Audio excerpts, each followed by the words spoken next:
नमस्कार, मैं रचना शर्मा। चढ़ती कला टाइम टीवी देख रहे सभी दर्शकों का स्वागत करती हूं। आप देख रहे हैं उत्तर प्रदेश के समाचार।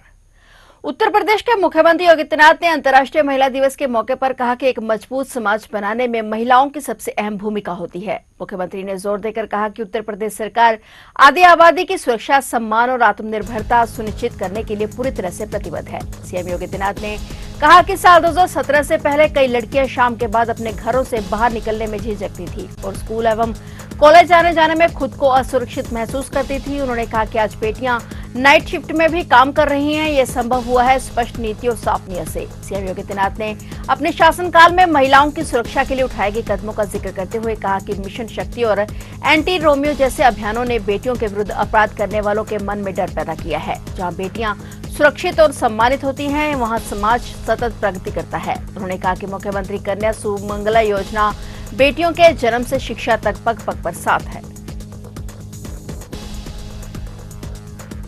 उत्तर प्रदेश विद्युत नियामक आयोग ने बिजली उपभोक्ताओं को बड़ी राहत दी है। आयोग ने स्मार्ट प्रीपेड मीटर के नाम पर ली गई अतिरिक्त रकम लौटाने का आदेश दिया है। आयोग ने कहा कि 1 अप्रैल के बाद जिन उपभोक्ताओं से ज्यादा पैसे वसूले गए हैं, उन्हें लगभग 127 करोड़ रुपए बिजली बिलों में समायोजित कर वापस किए जाएं। बताया गया कि बिजली वितरण कंपनियों ने नए कनेक्शन देते समय सिंगल फेज कनेक्शन पर 6,016 रुपए और 3 फेज कनेक्शन पर 11,341 रुपए वसूले थे। इनमें सिंगल फेज पर करीब 3,216 रुपए और 3 फेज पर लगभग 7,241 रुपए अतिरिक्त लिए गए थे। इस मामले में राज्य विद्युत उपभोक्ता परिषद के अध्यक्ष अवधेश कुमार वर्मा ने आयोग में याचिका दाखिल की थी। उन्होंने इस वसूली को अवैध बताते हुए कार्रवाई की मांग की थी। आयोग ने मामले की अगली सुनवाई 11 अगस्त को तय की है।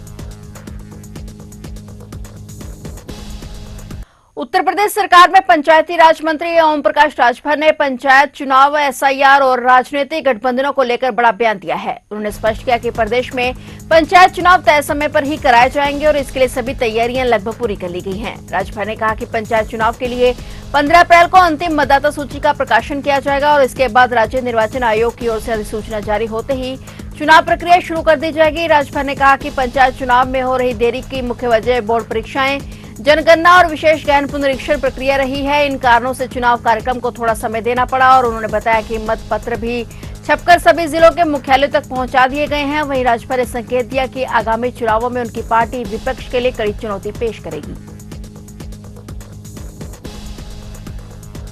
कानपुर गंगा बैराज के पास हुई 2,70,000 रुपए की लूट में पुलिस ने 3 आरोपियों को मुठभेड़ में गिरफ्तार कर लिया है। गोली लगने से 2 आरोपी घायल हुए हैं। उन्हें हैरट अस्पताल में भर्ती कराया गया। पुलिस ने गिरोह में शामिल अन्य सदस्यों की तलाश भी शुरू कर दी है। फतेहपुर के जहानाबाद खजूरिया निवासी से 2 मार्च की शाम को ऑटो सवार बदमाशों ने मारपीट कर 2,70,000 रुपए की लूट की थी और वह बुलेट लेने शहर आए थे। घटना के बाद आरोपी फरार हो गए थे। पुलिस ने आरोपियों की तलाश की। सीसीटीवी कैमरों की जांच में ऑटो का नंबर मिला। तब से उन्होंने आरोपियों को पता लगाने की कोशिश की। पुलिस को 3 आरोपियों के ख्योरा कटरी में होने की जानकारी मिली और पुलिस ने घेराबंदी की तो आरोपियों ने फायर कर दिया और पुलिस की जवाबी फायरिंग में 2 आरोपियों के पैर में गोली लग गई। डीसीपी सेंट्रल अतुल कुमार श्रीवास्तव ने बताया कि नवाबगंज के छोटू, जीतू और सुमित को गिरफ्तार कर लिया गया है। पुलिस ने गिरोह में शामिल अन्य सदस्यों की तलाश शुरू कर दी है।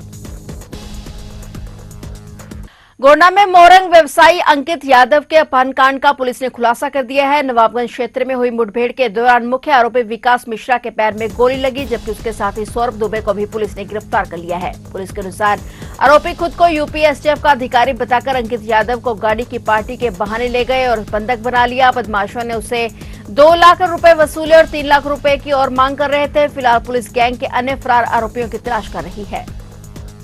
6 मार्च की देर रात्रि को जनपद गोंडा के थाना नवाबगंज पुलिस एवं एसओजी टीम की बदमाशों से हुई मुठभेड़ में एक विकास नाम का बदमाश पुलिस की गोली लगने से घायल हो गया, जिसे उपचार हेतु जिला अस्पताल में भर्ती कराया गया है। साथ ही उसका अन्य साथी सौरभ, वो भी मौके से गिरफ्तार किया गया है। इन दोनों बदमाशों के द्वारा अपने कुछ अन्य साथियों के साथ मिलकर करीब 4 दिन पूर्व थाना नवाबगंज क्षेत्र अंतर्गत एक व्यक्ति का अपहरण कर उससे 2 लाख रुपए वसूले थे तथा और 3 लाख रुपए की मांग की जा रही थी, जिसकी सूचना पुलिस को मिलते ही पुलिस द्वारा जब घेराबंदी करने का प्रयास किया गया तो अपहृत को मौके पर छोड़कर बदमाश फरार हो गए थे। इस घटना के संबंध में थाना नवाबगंज पर गंभीर धाराओं में मुकदमा पंजीकृत कर कुल 4 टीमों का गठन घटना के अनावरण और बदमाशों की गिरफ्तारी के लिए किया गया था, जिसके क्रम में आज देर रात मुठभेड़ के दौरान दोनों बदमाश गिरफ्तार हुए हैं, जिनके कब्जे व निशानदेही से एक मोटरसाइकिल, अवैध तमंचा, जिंदा व खोखा कारतूस तथा लूट के कुल 58,000 रुपए नगद बरामद किया गया है। इन दोनों बदमाशों के विरुद्ध जनपद अयोध्या एवं जनपद बस्ती में भी आपराधिक वाद पूर्व में भी दर्ज है। इन दोनों बदमाशों के विरुद्ध थाना नवाबगंज पुलिस द्वारा आवश्यक वैधानिक कार्रवाई की जा रही है। यूपी के मोदीपुरम स्थित पल्लवपुरम फेज 2 स्थित सीवरेज प्लांट के कमरे में गुरेना जिला हरदोई निवासी प्रदीप 35 वर्षीय का शव फंदे पर लटका मिला, जबकि पत्नी मधु यादव 30 वर्षीय का शव बेड पर पड़ा मिला। सूचना पर पहुंची पुलिस ने घटना की जानकारी ली और मौके पर फोरेंसिक टीम को बुलाया गया। टीम ने घटनास्थल से साक्ष्य जुटाए। माना जा रहा है कि प्रदीप ने पत्नी की हत्या करने के बाद आत्महत्या की। मधु के भाई शिव शंकर के अनुसार प्रदीप अपनी पत्नी और बेटे के साथ होली का त्योहार मनाने गांव गया था और वह पल्लवपुरम लौटा था और किराए के मकान में ना जाकर वह प्लांट पर पहुंचा और वहीं कमरे में आराम करने की बात कहकर सो गया। उसका बेटा यश दूसरे प्लांट में बच्चों के साथ खेल रहा था। दूसरा ऑपरेटर रामकन जब प्लांट पर पहुंचा तो उसने कमरा खुला देखा और दंग रह गया। प्रदीप फंदे पर लटका हुआ देखा और मधु का शव बेड पर पड़ा हुआ था। रामकन ने मामले की सूचना शिवशंकर को दी और सूचना पर पहुंची पुलिस ने घटना की जानकारी ली। कमरे में कोई सुसाइड नोट नहीं मिला है। मौके पर पहुंची फोरेंसिक टीम ने घटनास्थल से साक्ष्य जुटाए हैं और पूछताछ में मधु के भाई शिवशंकर ने पुलिस को बताया कि दोनों के बीच लगभग 15 से 20 दिन से विवाद चल रहा था।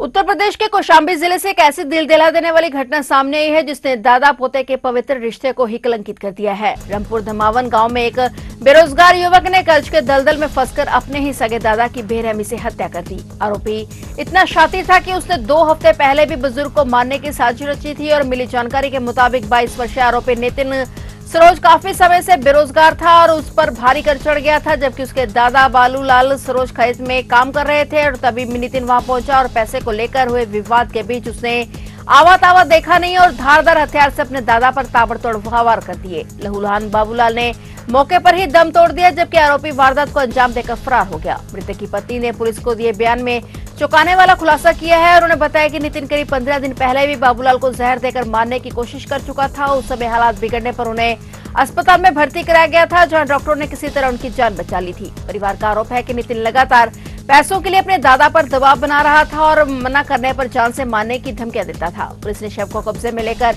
पोस्टमार्टम के लिए भेज दिया है। आरोपी पोते की गिरफ्तारी के लिए टीमें लगा दी गई हैं। जल्दी उसे सलाखों के पीछे भेजा जाएगा।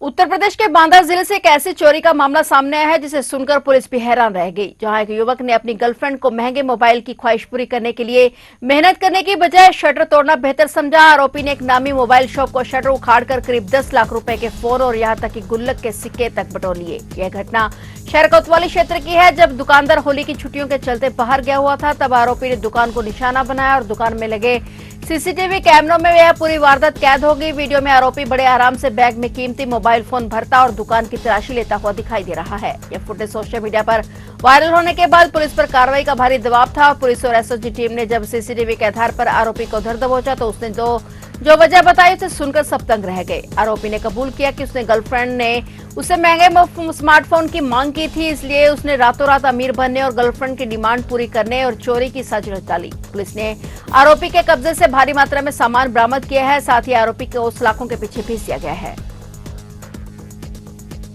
जनपद बांदा के थाना कोतवाली नगर क्षेत्र से 4/5 मार्च की रात को कई चोरी की घटनाएं सामने आई। कई दुकानों के शटर तोड़कर एक अज्ञात चोर ने कुछ सामान और पैसा चोरी किया था।